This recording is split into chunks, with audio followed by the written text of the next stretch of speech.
بسم اللہ الرحمن الرحیم۔ آج کے درس کا موضوع ہے کہ رمضان المبارک میں 4 کاموں کی کثرت کا حکم۔ جناب نبی اکرم صلی اللہ علیہ وسلم کی ایک لمبی حدیث مبارکہ ہے جسے حضرت سلمان فارسی رضی اللہ تعالی عنہ روایت کرتے ہیں۔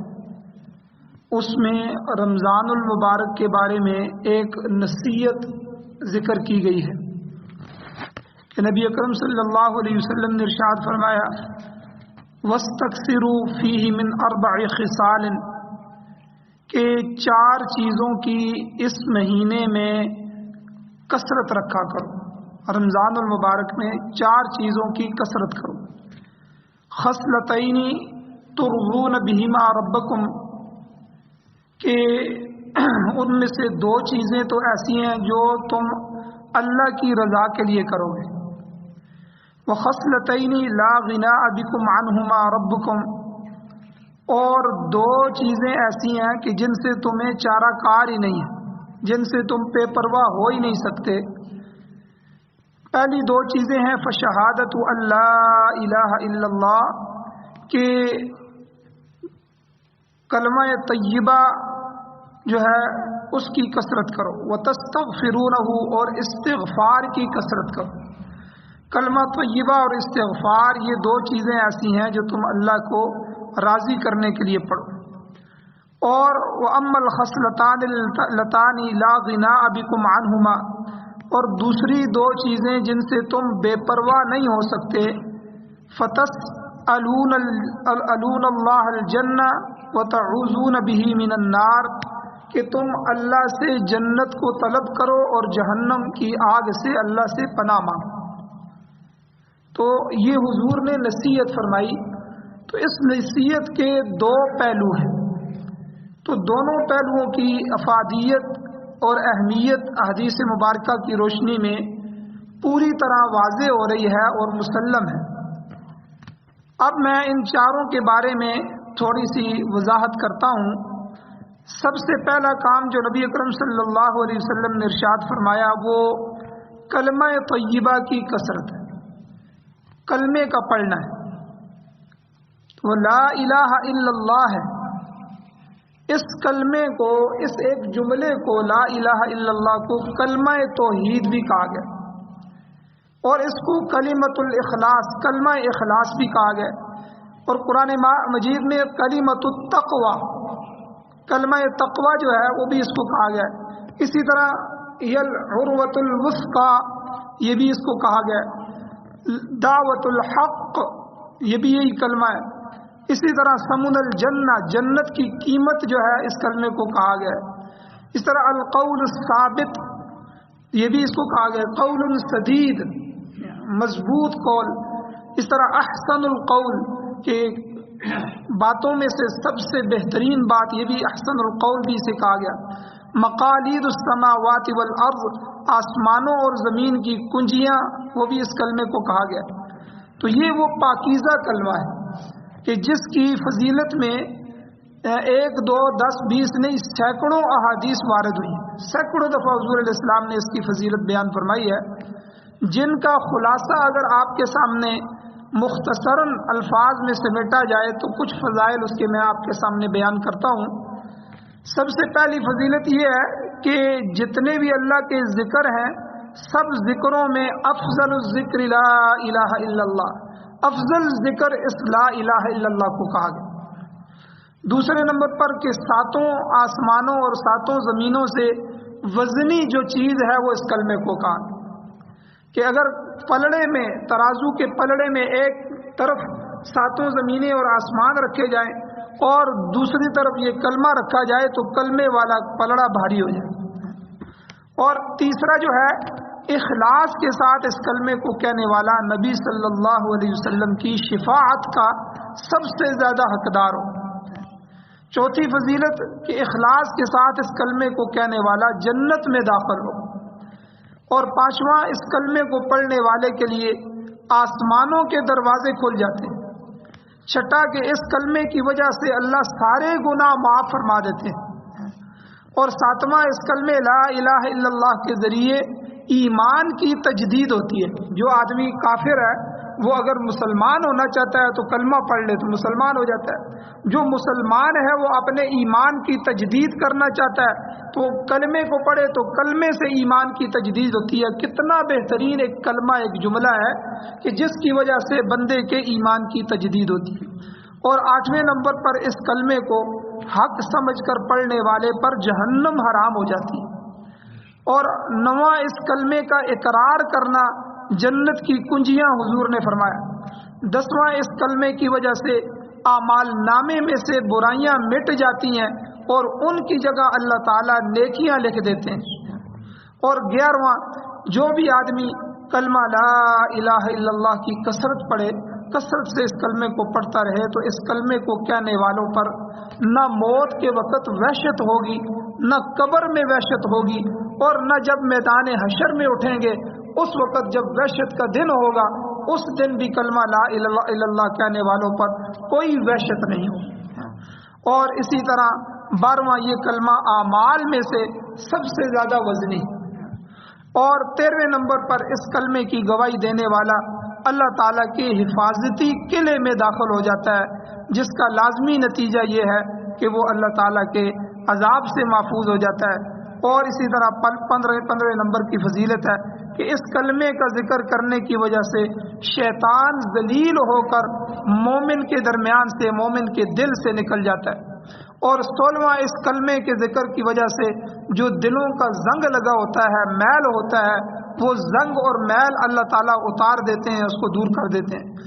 17واں یہ کلمہ اپنے پڑھنے والے کی طرف سے فوراً اللہ تعالیٰ کی بارگاہ میں پہنچ جاتا ہے. اور 18واں اس کلمے کا ذکر کرنے والے سے موت کی سختی ہٹا لی جاتی ہے. 19واں ایک حدیث میں آیا ہے کہ میری امت کا نشان جب وہ پل صراط سے گزریں گے لا الہ الا اللہ ہوگا. 20واں روزانہ 100 بار اس کلمے کو پڑھنے والے کا چہرہ قیامت والے دن 14ویں رات کی چاند کی طرح روشن ہوگا. 21واں ایمان کی 70 شاخیں ہیں، ان میں سے سب سے افضل شاخ لا الہ الا اللہ ہے. 22واں لا الہ الا اللہ جنت کا درخت ہے. اور 23واں لا الہ الا اللہ کا ثواب احد پہاڑ سے زیادہ ہے. اور 24واں فضیلت یہ ہے کہ 100 دفعہ اس کلمے کو روزانہ پڑھنے کا اجر زمین و آسمان کا جتنا خلا ہے اس خلا کو نیکیوں سے بھر دیتا ہے. اور 25واں یہ کلمہ غلام مل جانے سے زیادہ بہتر. اتنے ڈھیروں سارے فضائل کو سامنے رکھتے ہوئے بالخصوص جناب نبی کریم صلی اللہ علیہ وسلم کی نصیحت اور وصیت کو سامنے رکھتے ہوئے عام دنوں میں بھی اور بالخصوص رمضان المبارک کی ان بابرکت ایام میں خوب کثرت کے ساتھ اس کلمے کا ورد کیا جائے. دن میں کم از کم 300 بار تو اس کو ضرور پڑھ لیا جائے. اور اس کلمے کے ذکر کے وقت اوپر تمام جو ذکر کرنے فضائل ہیں ان سب فضائل کی بھی نیت کی جائے اور وقتاً فوقتاً اس کلمے کے آخر میں محمد الرسول اللہ بھی پڑھ لیا جائے. ایک تو حضور نے کلمے کا کہا، دوسرا کام حضور نے فرمایا استغفار کی کثرت کرو. استغفار کہتے ہیں اللہ کے حضور اپنے گناہوں کی معافی کی درخواست پیش کرنا، گناہوں کی معافی طلب کرنا.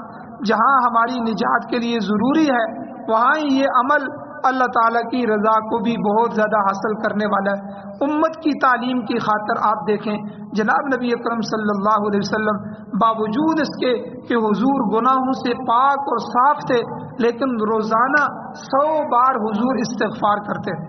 اور ایک روایت میں 70 کا عدد آیا اور علماء نے لکھا ہے کہ یہ 70 کا عدد کثرت کے لیے بتانے کے لیے آتا ہے حدیث میں، تو اس سے عمل کی کثرت مراد ہے کہ حضور کثرت سے استغفار کرتے تھے.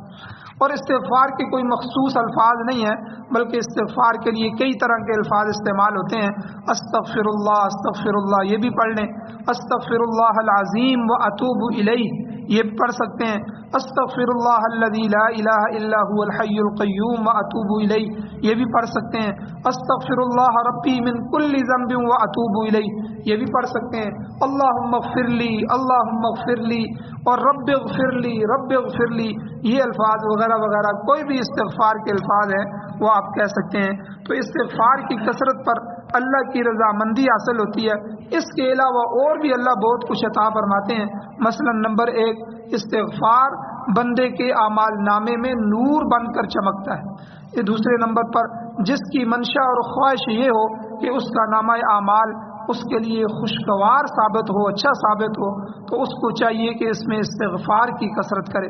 تیسرا حضرت انس بن مالک رضی اللہ تعالیٰ عنہ سے روایت ہے کہ رسول اللہ صلی اللہ علیہ وسلم نے ارشاد فرمایا، جب کوئی بندہ اللہ سے یوں استغفار کرے گا، استغفر اللہ الذی لا الہ الا هو الحی القیوم واتوب الیہ، تو اس کے تمام گناہ بخش دیے جائیں گے، چاہے جنگ سے بھاگنے کا گناہ کیوں نہ ہو۔ جہاد سے پیٹھ پھیر کر بھاگنا یہ بہت بڑے گناہوں میں سے ہے، اللہ اس کو بھی معاف فرما دیتے ہیں۔ اور چوتھا، جس نے ہر روز 70 بار اللہ سے استغفار کیا، اس کو جھوٹے لوگوں میں نہیں لکھا جائے گا، اور جس نے ہر رات 70 بار جو ہے اللہ سے استغفار کیا، اللہ اس کو غافلین میں شمار نہیں فرماتے۔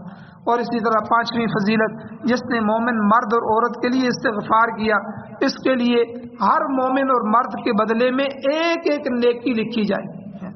اور چھٹے نمبر پر جس نے مومن مرد اور عورت کے لیے ہر روز 27 بار اللہ سے استغفار کیا، اللہ اس کو مستجاب الدعوات، یعنی وہ شخص جس کی دعائیں قبول ہوتی ہیں ان میں اللہ لکھ دیتے ہیں، اور ان کے طفیل زمین والوں کو رزق دیا جاتا ہے۔ ساتویں نمبر پر جس نے استغفار کی کثرت کی، اور دوسری روایت میں آتا ہے جس نے آپ اوپر لازم کر لیا اللہ تعالیٰ سے استغفار کو، بخشش مانگنے کو، تو اللہ تعالیٰ اس کے لیے ہر مشکل آسان فرما دیتے ہیں، ہر تنگی سے نجات کا راستہ اللہ اس کو عطا فرماتے ہیں، اور اس کو ایسی ایسی جگہ سے روزی پہنچے گی جہاں اس کا وہم و گمان تک بھی نہیں جائے گا۔ اور آٹھویں فضیلت کہ شیطان نے اللہ سے کہا تھا، اے اللہ تیری عزت کی قسم، اے میرے رب، میں تیرے بندوں کو جب تک روح ان کے جسموں میں موجود ہے میں ان کو بہکاتا رہوں گا، ان کو میں تباہ کرتا رہوں گا۔ اللہ تبارک و تعالی نے بھی اس سے کہا تھا، میری عزت اور میرے جلال کی قسم، میں بھی انہیں ہمیشہ بخشتا رہوں گا جب تک وہ مجھ سے استغفار کرتے رہیں۔ تو بندہ اگر 20 سال 30 سال 50 60 70 سال بھی گناہوں میں گزارے، ایک دفعہ خالص آگے اللہ سے استغفار کر لے، اللہ سے معاف کر دے، اللہ شیطان کی 70 سالوں کی محنت کو ضائع کر دیتے ہیں۔ تو استغفار، اسی طرح حدیث میں آتا ہے دل بھی جو ہے جس طرح لوہے کو زنگ لگتا ہے تو دل بھی زنگ آلود ہو جاتے ہیں، ان کی صفائی حضور نے فرمایا استغفار۔ اس طرح 10ویں نمبر پر خوشخبری ہے اس بندے کے لیے جو اپنے نامہ اعمال میں کثرت سے استغفار کرے۔ اسی طرح تیسرا اور چوتھا کام جو حضور نے بتایا، تیسری اور چوتھی چیز جس کے مانگنے کا حدیث مبارکہ میں حکم ہوا، وہ اللہ سے جنت کا سوال کرنا ہے اور جہنم سے پناہ مانگنا ہے۔ یاد رکھیں جنت اللہ کا مہمان خانہ ہے، جو اپنے بندوں کو، بندیوں کو، مومن بندوں کو ان کے ایمان کے برکت سے، ان کے اعمال صالحہ کے بدلے میں اللہ تعالیٰ عطا فرمائے گا۔ اللہ قرآن میں سورہ توبہ کی آیت نمبر 27 میں فرماتے ہیں، وعد اللہ المؤمنین والمؤمنات، اللہ نے مومن مردوں اور مومن عورتوں سے وعدہ کیے ہیں، جنات، ایسی جنتوں کا، تجری من تحتی الانہار، جن کی نیچے نہریں جاری ہوں گی، خالدین فیہا، ان میں ہمیشہ رہیں گے، ومساکن طیبۃ فی جنات عدن، اور جنات عدن کے نیچے جو ہے وہ پاکیزہ گھر اللہ تعالیٰ ان کو دیں گے، سدا بہاروں میں ان کے لیے پاکیزہ قیام گاہیں ہوں گی، اور سب سے بڑی ورضوان من اللہ اکبر، اللہ کی خوشنودی ان کو حاصل ہوگی، اللہ ان سے راضی ہو جائیں گے۔ ذالک هو الفوز العظیم، اور یہی بڑی کامیابی ہے۔ تو جس طرح جنت مہمان خانہ ہے تو جہنم اللہ کا قید خانہ ہے، جہاں وہ اپنے مجرم اور نافرمان بندوں کو ڈال کر ان کے برے اعمال اور نافرمانیوں کی سزا دے گا۔ تو اللہ تعالیٰ نے قرآن میں فرمایا ہے سورہ ابراہیم میں کہ ترجمہ اس کا یہ ہے کہ تو اس دن گناہگاروں کو زنجیروں میں جکڑے ہوئے دیکھے گا، ان کی جو قمیضیں اور کرتے ہوں گے وہ گندک کے ہوں گے، اور ان کے چہروں پر آگ لپٹی ہوئی ہوگی، تاکہ اللہ ہر شخص کو اس کے کیے کی سزا دے۔ بے شک ان اللہ سریع الحساب، اللہ جلدی حساب لینے والا ہے۔ تو اس لیے جہنم سے بچ جانا اور جنت میں چلے جانا، یہ انسان کے لیے وہ کامیابی ہے جس کے حصول کے لیے اللہ نے دنیاوی زندگی عطا کی ہے۔ تو ہر ایک انسان جو ہے، اللہ نے فرمایا انما توفون اجورکم یوم القیامہ فمن زحزح عن النار وادخل الجنۃ فقد فاز، جو جہنم سے بچا لیا گیا اور جنت میں داخل کر لیا گیا تو تحقیق وہ کامیاب ہو گیا۔ اس لیے میرے بھائیو 4 چیزوں کی کثرت کی جائے۔ لا الہ الا اللہ کا ورد جاری رکھیں، حضور نے فرمایا استغفار اللہ سے کرتے رہیں، جنت کا سوال کرتے رہیں، جہنم سے پناہ مانگتے رہیں۔ یہ 4 عمل رمضان کے لیے خاص طور پہ ہیں۔ رمضان میں عادت بن جائے تو پھر انشاءاللہ بندہ ساری زندگی بھی مانگتا رہتا ہے۔ اللہ تعالیٰ سے دعا ہے اللہ عمل کی توفیق عطا فرمائے۔